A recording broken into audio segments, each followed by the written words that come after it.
আসসালামু আলাইকুম রহমতুল্লাহ। প্রিয় দর্শক, কোটা আন্দোলন নিয়ে যত মানুষ বক্তব্য দিয়েছে এ পর্যন্ত সবচাইতে সুন্দর এবং যৌক্তিক বক্তব্য দিয়েছে এই ভাইটি।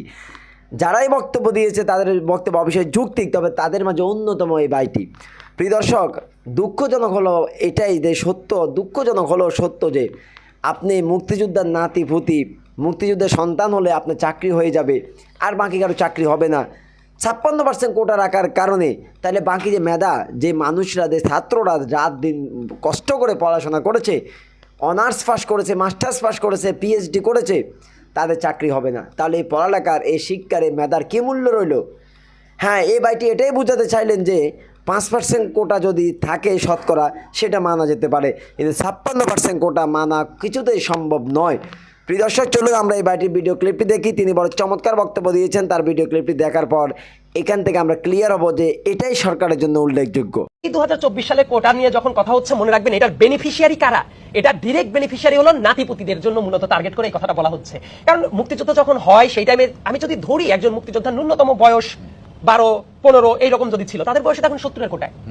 তো তাদের যারা সন্তান তারা কিন্তু অটোমেটিক কোটা পেয়ে গেছে। তো এই মুহূর্তে যাদেরকে আসলে টার্গেট করা হচ্ছে তারা বেসিক্যালি নাতিপুতি। এই ব্যাপারটা কিন্তু অনেকে বুঝতে পারছে না। আর নাতিপুতির ব্যাপারটা কেমন, ধরুন একজন মুক্তিযোদ্ধার যদি 4টা সন্তান থাকে বা 3জন সন্তান থাকে, এই প্রত্যেকের ঘরে আরো 2-3 জন করে সন্তান আছে, মানে একজন মুক্তিযোদ্ধার বিপরীতে তাহলে কোটা হয়ে যাচ্ছে 10 থেকে 15 জনের উপরে। এটা তো অন্যদের ক্ষেত্রে বৈষম্য তৈরি করছে। মানে আমার কথাটা হইলো যে তাদেরকে সম্মানিত করা হোক, তাদের যদি কোনো প্রবলেম থাকে সেটা ইউজ করা হোক, কিন্তু নাতিপুতিদের কোটা দিতে হবে, 30% কোটা রিজার্ভ রাখতে হবে। আমার কাছে মনে হয় এটা ঢালাওভাবে আসলে আমাদের মহান মুক্তিযোদ্ধাদের প্রতিও একটা অবমাননাকর ব্যাপার। কারণ যারা দেশ স্বাধীন করেছিল, অবদান রেখেছিল, যারা অস্ত্র হাতে তুলে নিয়েছিল, তারা কি এই কোটা পাবে তাদের নাতিপুতি? এই উদ্দেশ্যে দেশকে স্বাধীন করেছিল। অনেক বড় বড় রুই কাতলা টাইপ লোক পাবেন যারা মুক্তিযোদ্ধার সার্টিফিকেট নেওয়ার জন্য আবেদন করেছে, দেখা গেছে না, তারা আসলে কোনো অবস্থাতেই যোগ্য না, ভুয়া মুক্তিযোদ্ধা নাই। কারণ কি জানেন, এই যে তো হোলসেল প্যাকেজ পাওয়া যায়, মানে একটা সার্টিফিকেট দিয়ে তার 2 প্রজন্মের নাতিপুতি উভয় কুলের, মানে ছেলের কুলের মেয়ের কুলের সবই সেটেল হয়ে যাচ্ছে। এটা কখনো হতে পারে যে 100, যদি আমি মূল ব্যাপারটা 100% ধরি, মুক্তিযোদ্ধা কোটা 30%, নারী কোটা 10%, জেলা কোটা 10%, তারপর প্রতিবন্ধী কোটা আছে, নৃতাত্ত্বিক গোষ্ঠী কোটা আছে, মানে 56% চলে যায় কোটায়, আর 40% মেধায়। এটা একটা দেশের কখনো যৌক্তিক কোনো সিস্টেম হইতে পারে না। 2018 সালে যখন প্রথমবার কোটা সংস্কার আন্দোলন হয়, আমি নিজেও তখন বিশ্ববিদ্যালয়ের স্টুডেন্ট ছিলাম। আমাদের আন্দোলনেরও ভাষ্য কিন্তু ছিল আমরা কোটা সংস্কার চাই, আমরা কিন্তু 100% বাতিল চাইনি। তো বর্তমানেও আসলে যারা দেখলাম যারা আন্দোলন করছে তাদেরও কিন্তু ভাষ্য এটা, তারা কি চায়, তারা সংস্কার চায়, মানে যৌক্তিকভাবে সেটাকে সংস্কার করে এমন জায়গায় নিয়ে আসা হোক যাতে মেধার অবমূল্যায়ন না হয়। এবং আরেকটা ফ্যাক্ট আছে, আমাদের দেশে একটা কোটা, যে ব্যাপারটা নিয়ে আসলে কেউই খুব একটা কথাবার্তা বলে না। তো আমি রিসেন্টলি এই ব্যাপারটা নিয়ে আমি ভিডিও কন্টেন্ট বানিয়েছিলাম। একটা কোটা মানুষ কতবার ব্যবহার করবে খেয়াল করে দেখেন। একজন ভদ্রলোক সে এই কোটাটা দিয়ে ইউনিভার্সিটিতে ভর্তির টাইমে ইউজ করছে, সরকারি চাকরি পাওয়ার ক্ষেত্রে ইউজ করছে, তার প্রমোশনের ক্ষেত্রে ইউজ করছে। তার মানে সে কি বারবার করে সে অনগ্রসর জাতিগোষ্ঠী?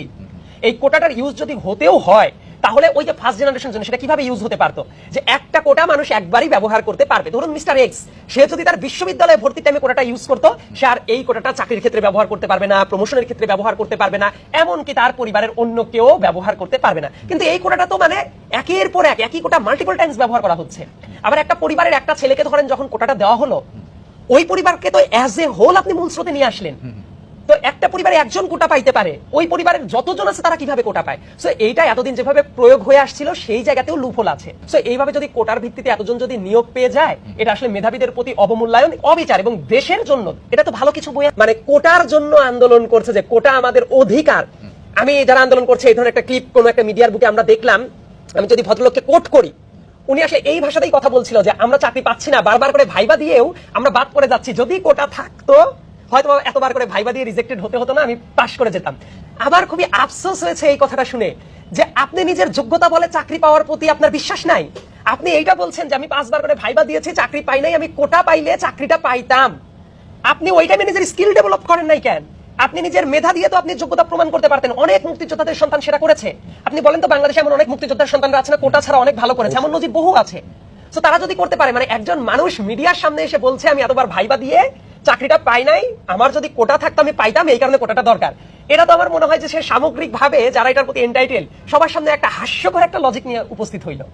তবে অন্যরা যে জায়গায় কেউ কেউ বলার চেষ্টা করে যে 100% মেধার ভিত্তিতে নিয়োগ হওয়া দরকার, এই জায়গায় আমার সামান্য একটা রিজার্ভেশন আছে।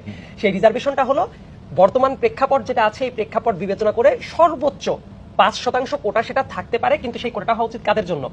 অবশ্যই যে প্রতিবন্ধী কেউ আছে আসলে, কিংবা পাহাড়ি যারা আছে, মানে প্রিয় দর্শক, এই ভাইকে ধন্যবাদ, তিনি বড় চমৎকার বক্তব্য দিয়েছেন। কোটা নিয়ে যারাই কথা বলেছেন, এই ভাইয়ের বক্তব্য একইবারে যুগোপযোগী এবং উল্লেখযোগ্য এবং সবচেয়ে সমর্থনযোগ্য বক্তব্য। এটাই সরকারের করা উচিত। তো যারা ভিডিওটি দেখেছেন, যদি ভিডিওটি ভালো লাগে একটা লাইক করবেন, যারা চ্যানেলটি সাবস্ক্রাইব করেন না প্লিজ চ্যানেলটি সাবস্ক্রাইব করে যাবেন।